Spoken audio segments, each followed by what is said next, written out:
오늘은 여기 19장 21절에서부터 해서 20장 16절까지 그 내용을 다루게 될 것입니다. 오늘은 이 본문에서 나오는 주인공 바로 한 걸음 뒤에 서서 있지만은 아주 결정적인 역할들을 합니다. 다른 말로 하면은 이 주인공인 바울의 한 걸음 뒤에서 함께 움직이는데, 이 사람들의 역할과 이 사람들의 자원하는 헌신과 그 다음에 이 사람들의 성숙한 자기다움, 그 역할을 통해서 자기다움을 지켜내는 이게 없으면 바울의 선교는 이루어지지 아니했습니다. 그만큼 중요합니다. 그래서 구성상 한 연극을 만드는 데 있어서, 작품을 만드는 데 있어서 구성상 역할을 배분할 때에 주인공이 있고 조연이 있고 엑스트라 있고, 그거는 구성상의 문제예요. 그러나 그 한 작품이라는 연극이 완성되려고 하면은 모든 역할은 다 중요합니다. 그래서 자기 역할이 뭔지를 알고 그 위치를 지키면서 그 작품이 완성되어지기 위하여서 자기 역할에 집중하는 것, 이게 성숙된 배우죠. 그리고 성숙된 멤버죠. 공동체로 치는 것 같으면. 그렇게 해낼 때에 의도했고 연출을 해내는 그 목적인 작품이 나오게 되는 거죠. 바울이 위대한 게 사실입니다. 그러나 바울과 함께 했던 이 동역자들의 자기 역할을 감당하는 이게 없었다고 하면은 사도행전에서 정리되어 있는 바울의 이 하나님 나라를 위한 참 이 위대한 선교는 그냥 싸우고 갈등하는 인간의 부족한 모습을 보여주는 현장일 뿐 완성된 것은 없었을 겁니다. 영웅이 혼자 나는 게 아니죠. 영웅 하나를 만들어내기 위해서 주변에 많은 협력자들이 있고, 그리고 엑스트라처럼 눈에 보이지 않는 그 역할들이 받침이 될 때 영웅이라고 하는 걸출한 한 인물이 나오게 되고 또 전쟁을 승리로 이끌게 되는 것을 봅니다. 그래서 19장 21절에서부터 20장 16절까지 여기서 이 바울의 동역자들의 이 한 걸음 뒤에서 움직이나 아주 이 참 아름다운 그들의 신앙, 그들의 헌신, 그들의 그리스도인다움, 이것을 좀 집중하여 볼 수 있기를 바랍니다. 21절, 22절에서 보니까 이 바울이 또 행로를 정합니다. 행로를 정해서 바울의 큰 그림을 이야기를 하고 있고, 그 다음에 바울의 이 큰 그림 또는 비전을, 사역의 비전을 바울과 함께 하고 있는 동역자들이 존중합니다. 공감합니다. 왜냐하면 그것은 바울 개인의 야심이기보다는 하나님 나라를 위해서 이루어져야 할 일인 것을 바울의 동역자들이 공감을 합니다. 그래서 공감한다는 것은 이것은 바울의 개인적 야심을, 바울과의 의리 아니면 존경 때문에 내가 도와준다, 기꺼이 의리로 나는 바울을 위해서 내 남은 인생을 바친다, 이게 아니에요. 바울이 믿는 하나님을 이 동역자들이 믿고, 하나님을 향한 바울의 이 신앙 고백을 이 동역자들도 동일하게 가지고 있고, 하나님이 나를 이 삶을 위하여 부르셨다고 하는 자신의 인생 고백처럼, 바울의 이런 인생 고백처럼 이 동역자들도 하나님은 나를 꼬리로 부르셨다, 하나님은 나를 허리로 부르셨다, 하나님은 나를 양말 속에 발처럼 쓰기 위해서 부르셨다. 여러분, 이 발이 제 기능을 묵히 못하면 이 균형을 잡고 못 서 있습니다. 이런 폼이 안 나옵니다. 하나님은 나를 양말 속에 발처럼 부르셨다. 함께 동역하는 바울은 하나님께서 모든 것을 말하고 전달하는 입처럼 부르셨다. 여기에 대해서 갈등이 없습니다. 비교가 없습니다. 그렇기 때문에 바울이 21절, 22절에서 정리하여 말하는 이 그리스도인의 비전, 이것에 대하여 이 동력자들이 기꺼이 공감합니다. 그것은 하나님의 일이며 이 일을 위하여서 바울을 중심으로 하여 우리는 한 팀으로 하나님의 부름을 받았다. 공감을 합니다. 바울이 거기서 보니까 그 비전이 뭡니까? 쭉 돌아서 두 번째 선교 여행을 그걸 할 때에 다녔던, 거기서 세워졌던 교회들을 다시금 확인해 보고, 그러면은 저기 그리스까지 또 가야 됩니다. 쭉 다니고 그 다음에 돌아와서 예루살렘으로 돌아가서 다 보고하고 마무리한 다음에 어디로 가고자 합니까? 로마로 가고자 합니다. 로마로 가서, 그때는 로마가 지중해 연안의 중심이었기 때문에 거기로 가서 추측컨대 거기에서 이제는 저쪽 서쪽으로 더 나아가서 지금 스페인이 있는 지중해 그 끝이죠. 그렇기 때문에 그때는 이 지중해와 그것을 중심으로 해서 둘러싸여 그 연안을 세상 끝으로 보았습니다.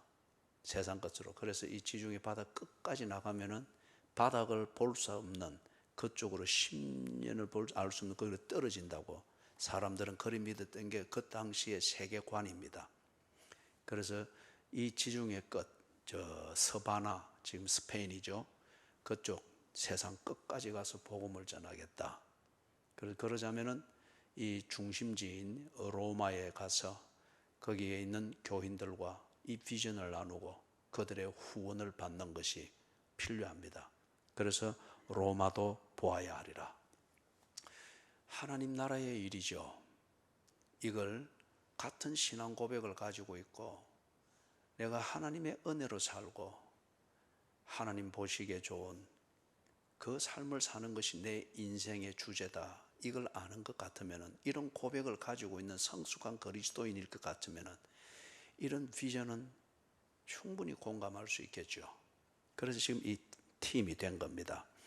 그래서 거기 22절에 중요한 표현이 있죠. 자기를 돕는 사람 중에서. 바울은 결코 혼자서 그렇게 살면서 그 일을 한 게 아닙니다. 팀이었습니다.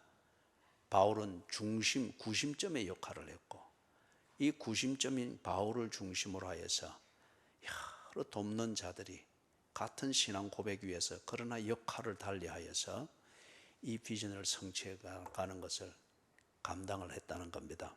그래서 거기 보니 22절에 1차적으로 디모데와 에라스도 두 사람이 나오죠. 그래서 이 사람들을, 두 사람을 우선 그 터키에서 바다를 건너 마게도냐 그 땅으로 먼저 보냅니다. 가서 준비를 하도록 기꺼이 갑니다. 이게 상하 관계가 아니고 같은 공감하는 비전에 있어서 이 공감을 이루기 위해서 자기가 맡은 역할에 대한 충성입니다. 이 역할이 제대로 딱 돌아가도록 하기 위해서 바울이 구심점 역할을 하고 있는 겁니다.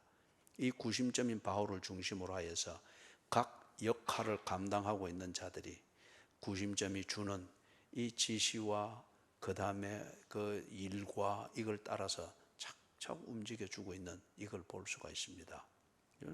자, 그래서 디모데와 에라스도 두 사람이 마게도냐로 먼저 갔습니다. 자, 그 다음에 23절에서부터 31절 여기 보니까 에베소에서 아주 환란이 일어납니다. 바울이 혼자 있으면 감당할 수 없는 일입니다. 그리고 바울이라는 구심점이 없이 재주가 많고 충성심이 가득하고 열정이 가득하지만은 구심점인 바울이 없이 동력자들 역할을 하는 이 사람들만 있었어도 해결될 수 없는 그러한 아주 어려운 상황이 대두되었습니다. 참 이럴 때 그야말로 협력이라고 하는 것, 동력이라고 하는 것, 팀워크를 만드는 것 정말 필요하죠. 그죠? 자, 그래서 어떤 일이 있었는가 보니 23절에 그때쯤 되어 이 도로 말미암아 적지 않은 소동이 있었다.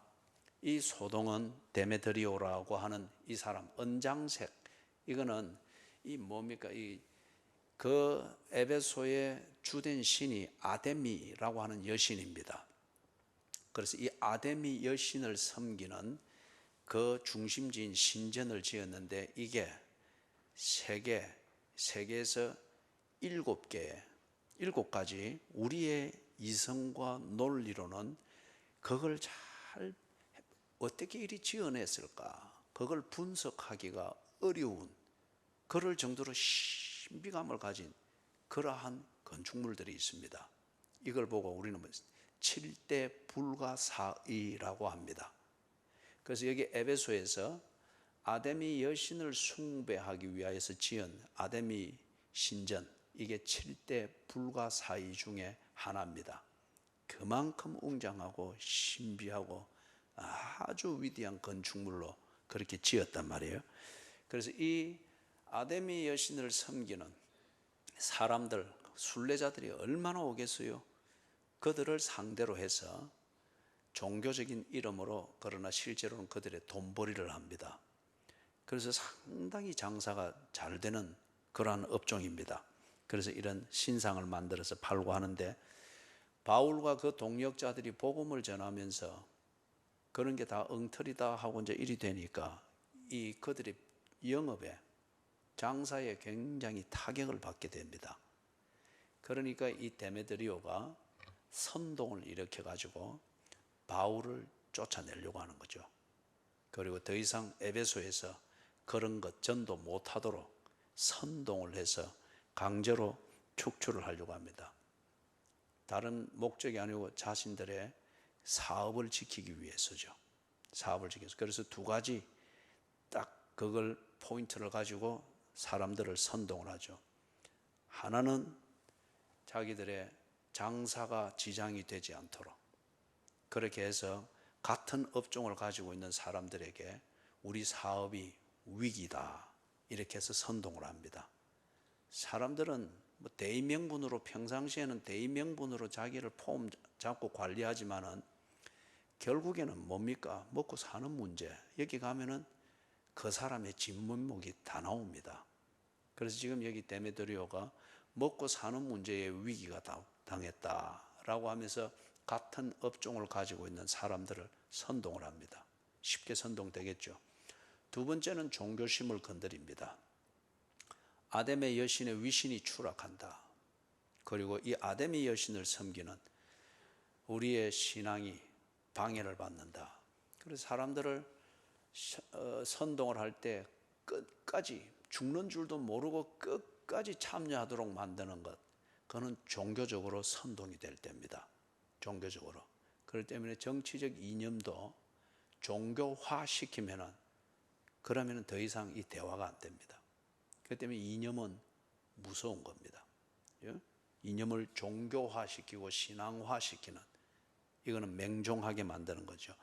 그러니까 28절 여기 보니 대번에 이제 선동이 됐죠.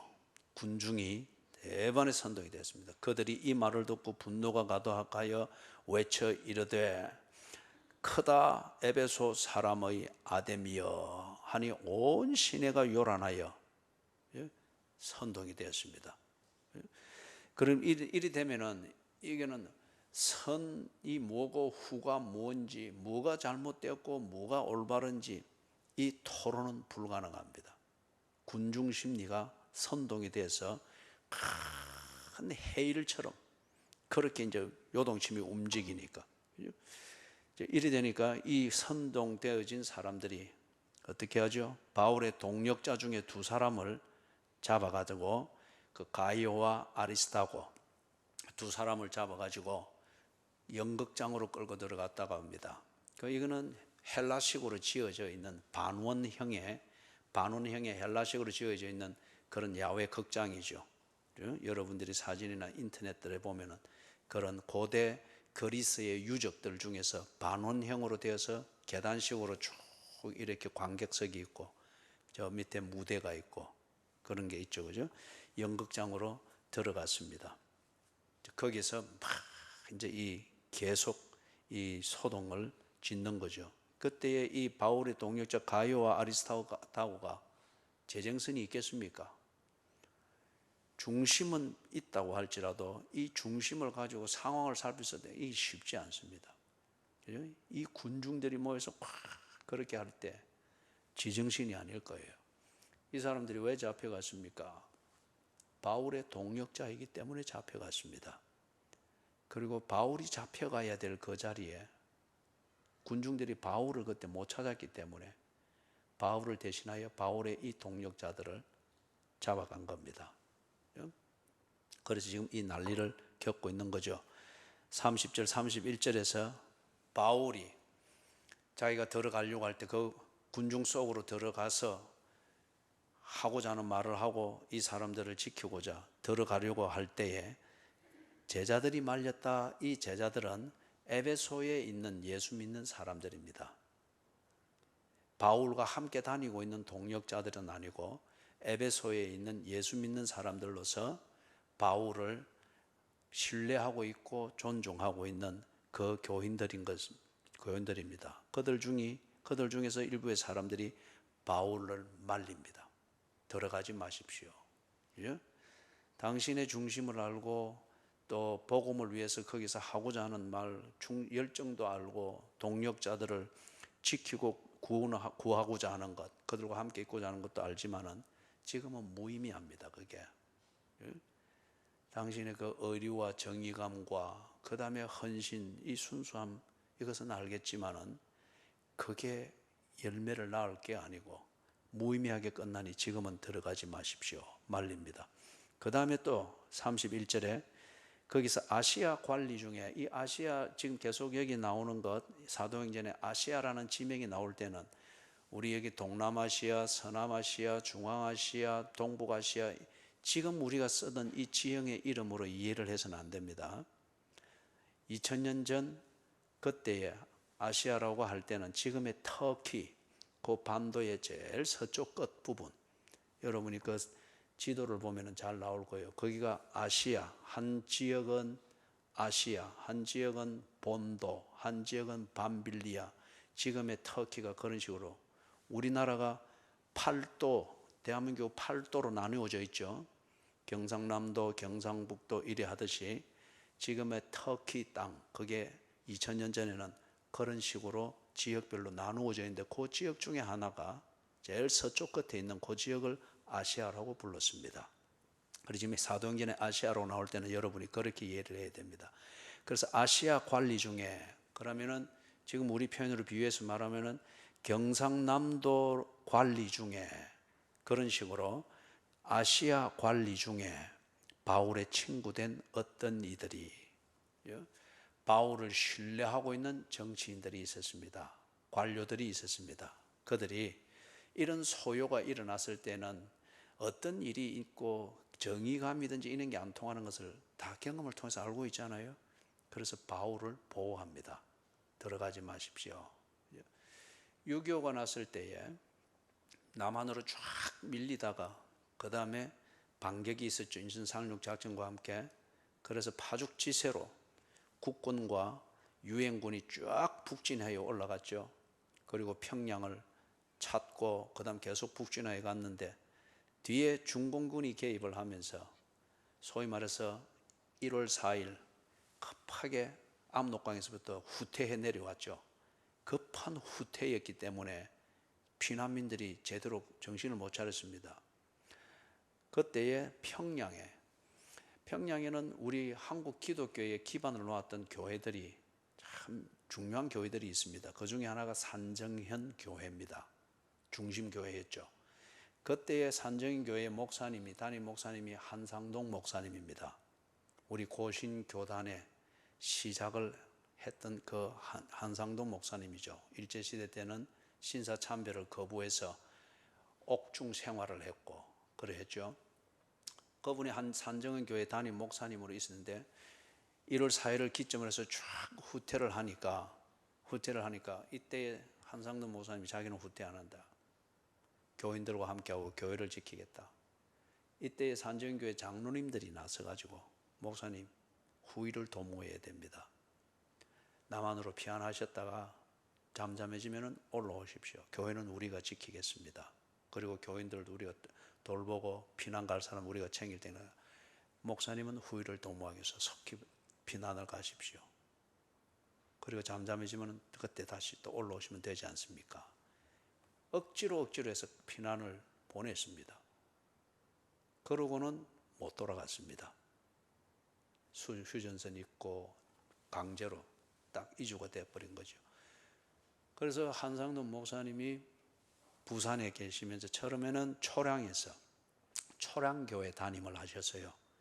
그런데 이게 신사 참배 문제를 깨끗하게 청결하고 회개하고 뉘우치는 이런 양심이 없다라고 해서 그분이 탈퇴를 했습니다. 참된 회개를 해야 된다. 그러니까 총에서 안 받아주고 탈퇴했습니다. 니만 깨끗하나 이래가지고. 그래 해서 시작된 게 고신교단입니다.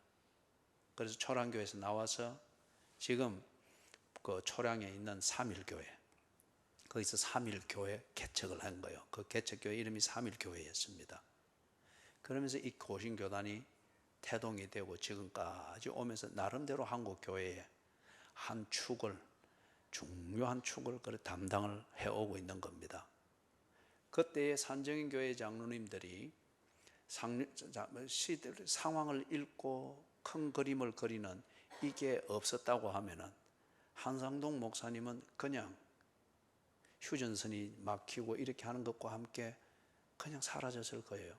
그 자체로도 신앙생활로서는 의미가 없는 건 아닙니다만은 하나님 나라를 이루는 이 일을 위해서 한국 교회가 성경적 신앙 위에서 바로 세워가는 이 일을 위해서 한 축을 담당하는 이 기틀을 놓는 것은 하지를 못했을 겁니다. 그것처럼 지금 여기 에베소에 있는 제자들이라 하는 사람들과 그의 친구들이 바울을 말립니다. 그죠? 그 정의감으로 한번 반짝하고 사라지는 이럴 때가 아니다. 후위를 도모해야 된다. 그 비전 21절 22절에서 말했던 이 비전을 위해서는 지금 이렇게 처신하면 안 된다. 말린 겁니다. 동력자들의 자기의 역할을 위하여서 충실하면서 또 상대방 그 큰 그림을 이루기 위해서 있어야 될 역할을 보존하는 이런 멋진 팀워크를 우리가 여기서 봅니다. 그런 뒤에 이 소요가 더욱더 격렬해지죠.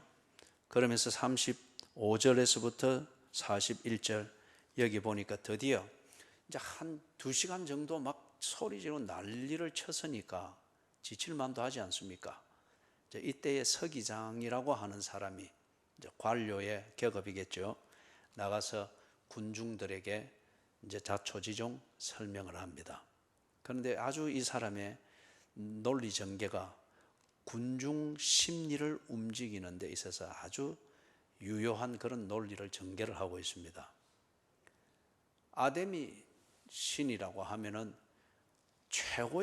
그들이 최고의 신으로 여긴단 말이에요. 그렇기 때문에 아데미 신과 헬라의 최고의 신이 반열에 있는 제우스 신을 동등시하면서 우리가 이 신들을 지키는 신전지기, 이거는 그들의 자부심이죠.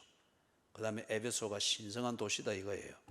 그런데 우리가 이런 식으로 처신하면 안 된다. 우리의 격에 맞지 않다.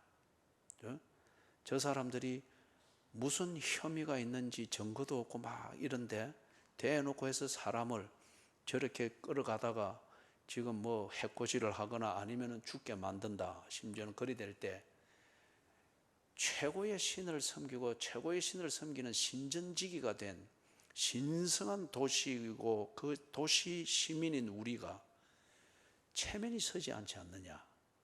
정신을 차리자. 이러니까 다 시민들이 알아듣고 흩어졌습니다. 그죠? 그러니 참 군중심리라고 하는 게 꼭 안개 같아요. 그 다음에 20장에서 이제 넘어가서 보니까 이 소요가 딱 정정되고 난 다음에 바울이 옮겨갑니다. 진행을 하는데 바다를 건너서 마게도냐에 들어갔죠. 유럽 대륙의 시작입니다. 마게도냐로 가서 그 다음에 쭉 거쳐서 2절 끝에 보니 헬라에 이르렀다 했죠. 그리스입니다. 그 헬라 땅에서 어떻게 했습니까? 베레아를 거쳤고 그 다음에 아덴에서 그 전도했었고, 그리고 고린도 거기서 교회를 개척했었고, 그 다음에 고린도 옆에 있는 갱그레아에 파송해서 또 교회를 개척했었고, 여기를 다 돌아보는 겁니다. 그게 지금 헬라라고 말하는 그 땅입니다. 그 다음에 3절에 거기서 그 일을 위해서 석 달 정도 헬라 땅에 머물다가 이제 계획이 여정이 배를 타고, 거기서 배를 타고 바로 쭉 해서 수리아는 지금의 시리아, 정확하게 여기 지금 수리아를 말하면서 배를 타고, 헬라에서 배를 타고 와서 당도할 수 있는 곳은 레바논 땅입니다. 지금의 거리로 이제 가고자 이렇게 하는데 음모가 발각이 됐습니다. 3절에 유대인들이 자기를 해하려고 공모함으로 이걸 알게 됐습니다. 그러니까 동역자들이 여로를 바꾸었습니다. 해상으로 가지 않고 육로로 다시 돌아서 가는 겁니다. 그런데 4절에 보니까 바울과 함께하고 있는 동역자들의 또 다른 이름들이 거기에 정리가 되어 있죠. 베레아 사람 소바드, 그 다음에 데살로니가 사람, 이 데살로니가에서는 바울이 굉장히 시달렸죠, 유대인들에게. 그런데 거기도 아름다운 열매가 있어 지금 동역하는 사람이 있습니다. 아리스타고와 세군도, 그 다음에 더베, 이는 더베의 사람이라는데, 더베는 그 지금의 터키 땅의 중앙 지역이죠.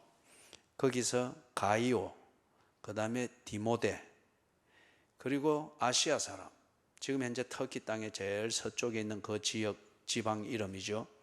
여기서도 두기고와 드로피모, 바울이 전도하면서 이렇게 선교 여행을 지금 3번째 하고 있지 않습니까? 이러면은 최소한 안 걸려도 한 20년 세월은 갔겠죠. 그러는 중에 바울의 이 비전을 알고 예수를 믿게 된 사람들, 제자들이라 읽히는 사람도 많이 있겠거니와 그 중에서 특히 헌신되어진 동역자들이 이렇게 생긴 거예요.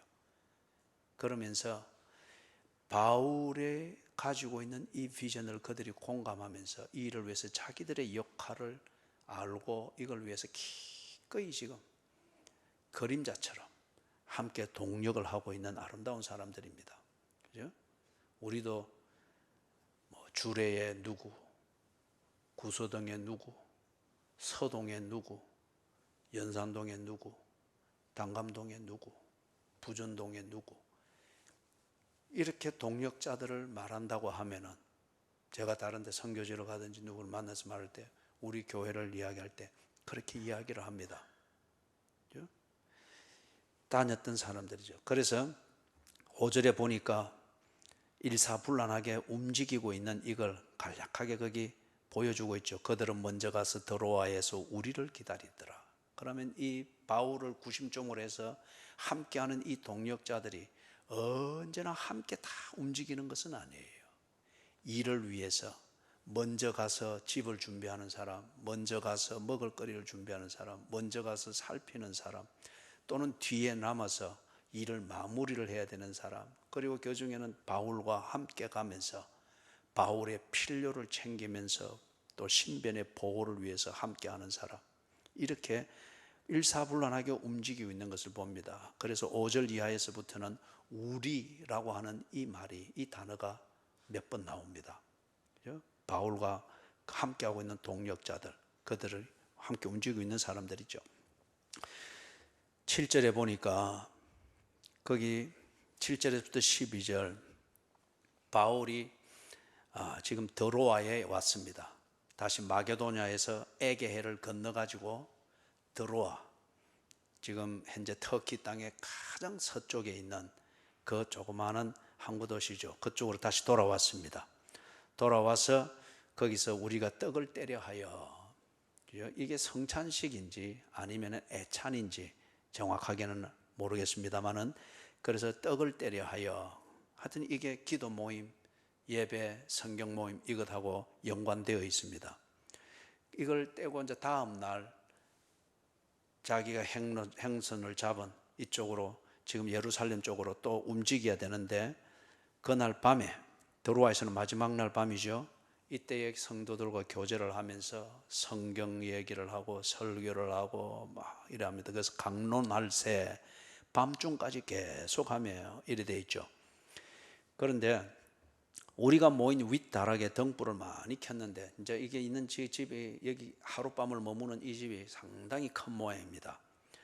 여기 사람들이 바울을 만나고 또 그 설교를 듣고, 그리고 또 헤어지면 오랫동안 못 볼 것이라는 짐작에 떠나는 바울, 그리고 그의 설교를 듣기 위해서 많이 모였습니다. 그런데 그 중에 한 명 유두고라고 하는 이 청년이 졸고 있습니다.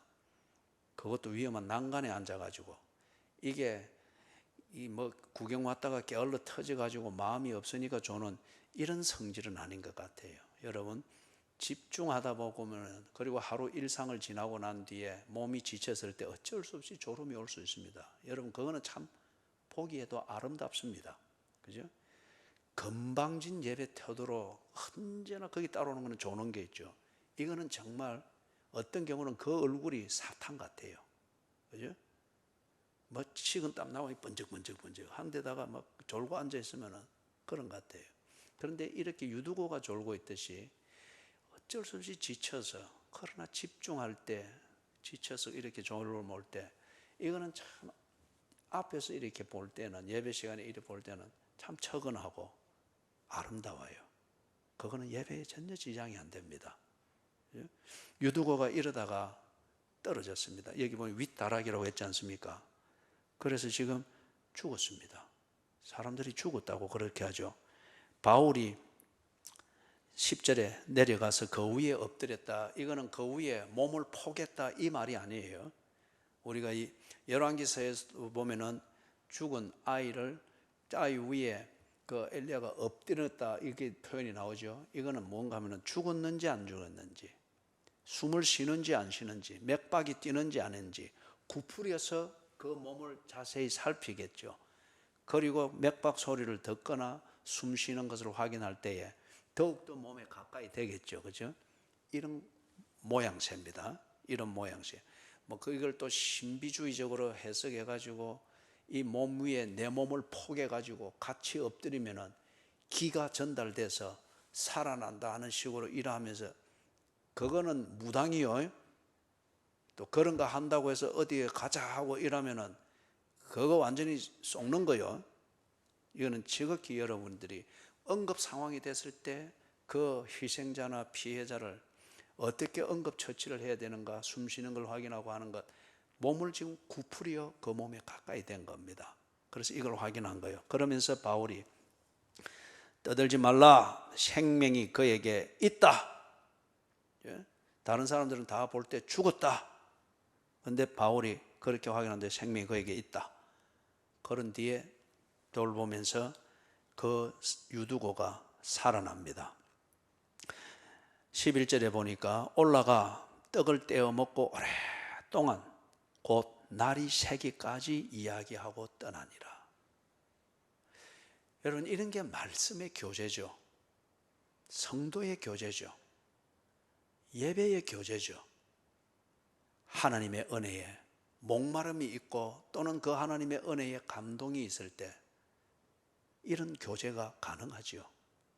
이런 교제가. 그리고 13절에서부터 16절 여기 보니까 우리는 하면서 시작이 되면서 거기서 탁 요약해서 거기서부터 밀레도까지 가는 이 여정, 복잡한 여정을 쫙 함축해서 정리를 했습니다. 보니까 아주 일사불란하죠. 역시 구심점이 되는 바울이 움직이는 이 여정을 중심으로 하여서 모든 동력자들이 일사불란하게 그 여정에 막힘이 없도록 준비하고 희생하고 보조하고 살피고 하는 이것을 일사불란한 이 헌신들을 볼 수가 있습니다. 거기 보니까 예를 들면은 13절에서는 바울이 걸어서 가고자 하여, 그럼 이게 바뀐 겁니다.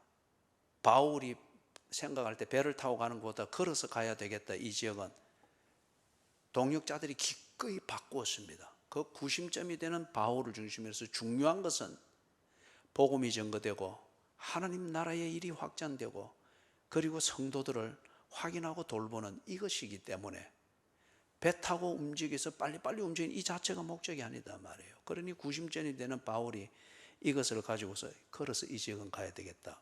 그들이 기꺼이 바꾸어서 일이 되도록 쫙 정리를 합니다. 그런 다음에 또 16절을 보니까 바울이 아시아에서 지체하지 않기 위하여 에베소를 지나 배 타고 가기로 작정하였으니 목적은 이는 될 수 있는 대로 오순절 안에 예루살렘에 이르르고 급히 감이라. 그러니 이것도 그들이 공감을 하면서 또 온 팀이 같이 움직입니다. 그래서 배를 구하고 백기를 잡고 그리고 또 여정을 수정을 하고 그렇게 해서 지금 함께 이 일이 쫙 되도록 해서 사도행전에서의 바울의 선교의 일정이 기록된 것처럼 그렇게 이루어져 가고 있는 것을 봅니다. 여러분, 이 바울의 동역자들이 왜 이렇게 했을까요? 바울을 그렇게 섬기면 돈이 생기겠습니까? 신분이 상승되겠습니까? 있는 병이 낫겠습니까? 그런 걸 바라고 계산적으로 했다면 이렇게 일사불란한 팀워크를 이루고 헌신 이거 안 됩니다. 그죠? 이들도 바울과 동일한 신앙을 가졌습니다. 바울이 하나님을 믿었다면 이들도 하나님을 믿었습니다. 바울이 나는 하나님의 자녀다 하는 이 확신이 있었다면 이들도 역시 나는 하나님의 자녀다.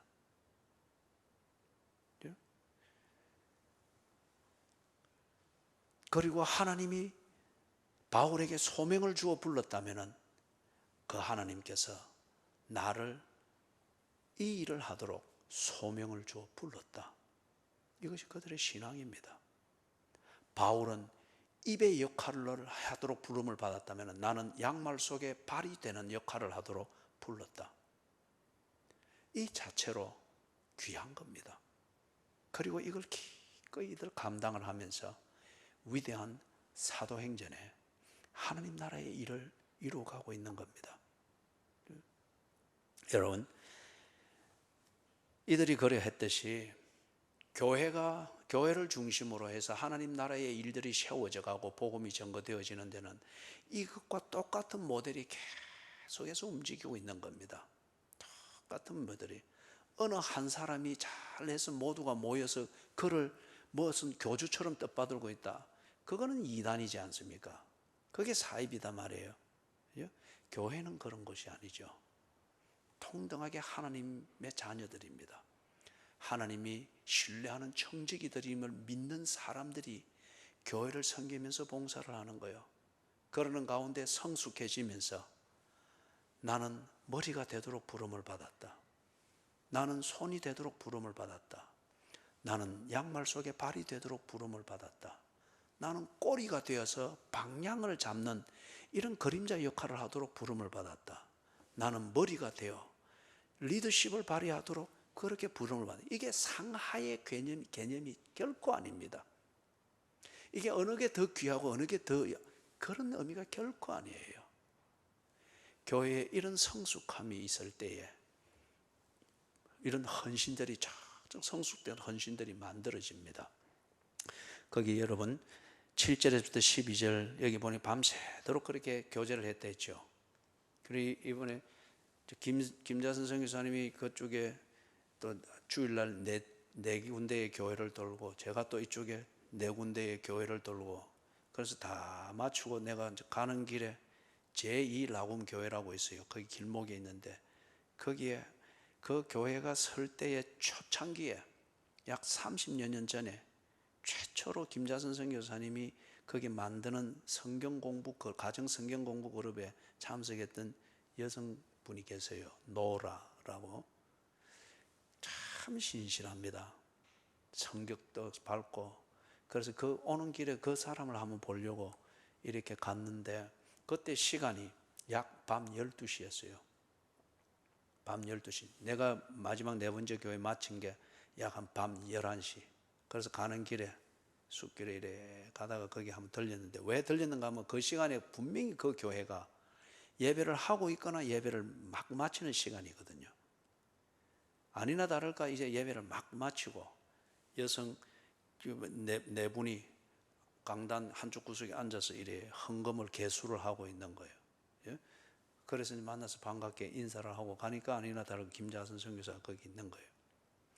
그 교회가 언제나 돌 때의 마지막 교회입니다. 그래서 그쪽 교인들은 밤 12시 또는 밤 새벽 2시까지 예배 드리는 게 아주 익숙해 있어요. 그런데 놀랍게도 그 교회를 딱 중심으로 해서 그 숲 지역에 길이 났는데, 찻길이 하나 딱 났는데 그 교회를 지나가게 딱 된 겁니다. 그러니 이 교회가 그 도로가 들어오면서 그 지역, 이제 밀림지로 들어가는 초입 지역과 같은데 거기에 이제 외부인들이 들어오고 자꾸 번성하잖아요. 이 교회 중심에서 그 주변이 확 살아나는 거예요. 그런데 그게 최초로 세워졌던 제1라굼 교회, 거기에 좀 아주 좋은 신분을 가지고 그 지역에서 나름대로 좋은 신분이나 좀 유복한 사람들이 거기에 있는데, 거기는 항상 예배 시간이 늦은 이것 때문에 불평을 한 거예요. 그래서 마지막 순서는 언제나 이 교회에서 했고 이 교회에서는 언제나 기꺼이 한 거예요. 이게 극명하게 차이가 났다. 김자선 선교사는 그렇게 해석을 하는 거예요.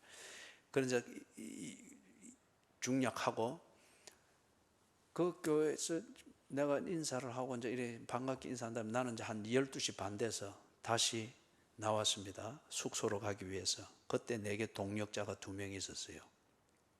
가이드로 한 사람은 어느 회사의 그 토목기사고 한 사람은 학교 선생이고, 그래서 가이드를 하면서 내 교회를 같이 다니면서 같이 갔고, 김선교사에게 동력자 젊은이 3명이 같이 다니면서 이 김선교사님을 보조하는 거예요.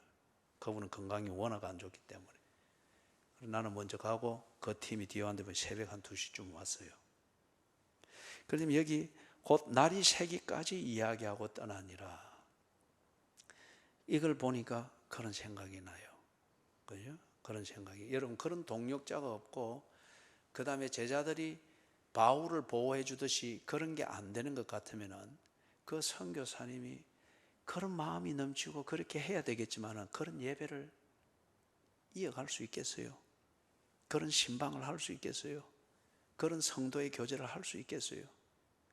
그걸 힘들어하는 사람들도 있지만은 그 신방과 예배와 성경 공부와 교제가 필요한 사람들도 성숙한 교인들에게는 얼마든지 있습니다. 이걸 동력자들이, 그리고 그 교회에서 이걸 협력할 수 있는 사람들이 다 딱 정리를 해주니까 이 또 걸어다니는 시체 같은 이 김자선 선교사가 해내는 거예요. 그리고 이게 그 교인들에게 얼마나 큰 감동을 주는지 몰라요. 저쪽 김자선 선교사, 강정인 선교사가 팀이 되어서 거기서 사역을 하는데, 그 결과 지금 37개의 교회들, 뭐 양으로 따질 문제는 아닙니다만은, 그러나 참 내용이 좋아요. 성경적이고 교인들이 얼마나 성경적으로 아름답게 변해가고 성숙되어 가는지. 그런데 앞에서 봤던 것처럼 그 코로나 상황에서 뭐 바로 감옥에 갈 수 있고 한데 그 동력자들이 김선교사의 그 비전과 각오를 그들이 존중을 하고 공감을 하는 거예요. 이 선교사들이, 많은 선교사들이 그때 한국에 들어왔거든요. 그런데 이 김선교사는 거기서 금식하는 그 날에 그렇게 딱 초창기에, 코로나 상황 초창기에 그렇게 교인들한테 금식을 할 때 이제 다들 모여서 예배 드리고 하잖아요. 그때 그렇게 약속을 했다는 거예요. 나는 당신들을 안 떠납니다. 함께 이 기간을 견뎌나갈 것이고 나는 언제나 여러분들과 함께 있을 겁니다. 그때 전부 다 울었다 그래요. 그러면서 이 전도사들도 그렇게 목숨을 걸은 거예요. 그렇게 헌신들을 해 나간 거예요. 그러면서 마치면서 이 봉쇄가 풀리고 하면서 이제 사람들이 막 모이고 할 수 있으니까 기공식들이 쫙 이어지고 설립 예배가 이어지고 세례식과 성찬식이 저렇게 성대히 베풀어지고, 주께서 내 원수의 목전에서 내게 상을 베푸셨으니 내 잔이 기름으로 내 머리에 바르셨으니 내 잔이 넘치나이다. 그래서 저들은 지금 사기 충천합니다. 그죠? 내가 있는 동안에 계속 새벽 기도를 인도를 하고 했는데 사기 충천합니다. 새벽 기도가 때로는 한 1시간 반 이리 가도 얼마나 울고 얼마나 그래 집중하고 그리 하는지. 왜냐하면 이걸 겪었기 때문에, 동력하면서 겪었기 때문에. 그러니까 시편 23편 6절에 있는 말씀처럼 주의 인자하심이 정녕 나를 따르니 내가 여호와의 집에 영원히 거하리로다. 신앙 고백이죠. 사랑하는 여러분, 우리도 이런 아름다운 동력이 되기를 바랍니다. 신앙생활이나 교회 중심의 신앙생활, 이거는 영웅을 만들어내는 것도 아니고 봉사는 영웅이 되기 위한 그것도 아닙니다. 그리고 결코 봉사와 주를 위해서 사는 것, 이거는 머리가 되는 것, 이게 아니에요. 그거는 경쟁입니다. 주께서 나를 부르시고 하나님 나라의 일을 위하여서 이 교회를 통하여 또는 가정을 통하여 직장을 통하여 하나님께서 하나님 나라를 위하여 나를 이렇게 부르셨다 하는 이 소명이 확인될 때 그 역할에 충성하면서 주의 나라가 이루어지는 이것을 소망하고 그 목적에 집중하는 이상 두려워할 일들이 있으나 넘어지거나 패배하지 않고 집중하여 자기의 역할을 감당해 나가는 것, 이게 동력이지요. 여러분, 우리 피차 교회 생활하면서 영적 거지가 되지 않도록 하십시다. 그리고 영적 난민이 되지 않도록 하십시다. 거지나 난민은 언제나 내게 관심이 오고 내게 기회가 오고 내게 동냥거리가 오도록 처신을 하고 분위기 잡는 게 특징입니다. 우리의 교회 생활은 동력자들이 되어야 됩니다. 동력자들. 주께서 내게 주신 역할, 나를 부르신 그 일을 위하여서 기꺼이, 그죠? 충성 다하고 지혜를 발휘해야 되겠습니다. 그러면은 반드시 여러분의 개인의 삶에서, 여러분의 가정에서, 그리고 여러분이 섬기는 교회에서 주께서 내 원수의 목전에서 상을 베푸시고 기름으로 내 머리에 바르셨으니 내 잔이 넘치나이다. 이 승리자의 노래와 승리자의 축제와 승리자의 교제가 언제나 이어지게 될 것입니다. 그죠? 눈치 보면서 다니면서 복이나 구하고 다니는, 그리고 비루하게 허짓고 다니는 이런 종교적 습성을 몸에 붙인 교인이 되어서는 안 되겠습니다. 그죠? 주의 나라를 이루기 위해서 동력을 이루어낼 수 있는 저와 여러분이 되기를 주의 이름으로 축원합니다. 아멘. 317장 찬송 우리 하면서 성찬식 준비하십시다.